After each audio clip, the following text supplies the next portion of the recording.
Dove di ruolo mi sembra che sia lui, penso che domani può essere l'occasione per vedere un ragazzo che poi ha fatto le sue esperienze all'estero, ha giocato qualche partita anche alla Regina anni fa, quindi dico che vediamo se sono le opportunità.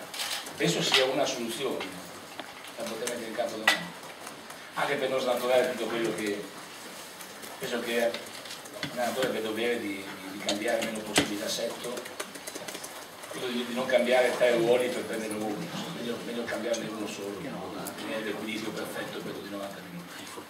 Come quando le cose magari non andavano tanto bene, ero il primo a dire che insomma non dipendeva solo da noi, ma era un po' tutta la squadra a non essere ancora in perfetta sintonia. Credo che adesso stiamo un'intesa l'abbiamo trovata e stiamo lavorando sempre sui dettagli per migliorarci ancora, però si è visto nelle ultime partite come abbiamo un'identità di squadra ben precisa. Volevo dire una cosa rispetto alle domande che venivano fatte prima sull'uscita e sul passaggio del turno. Mi sembra che tutti pensano che siamo venuti qua in gita per uscire e basta. Per una squadra come la nostra è fondamentale passare il turno per crescere in esperienza internazionale, perché l'Europa League deve essere un passaggio per la Champions League il prossimo anno e uscire comunque.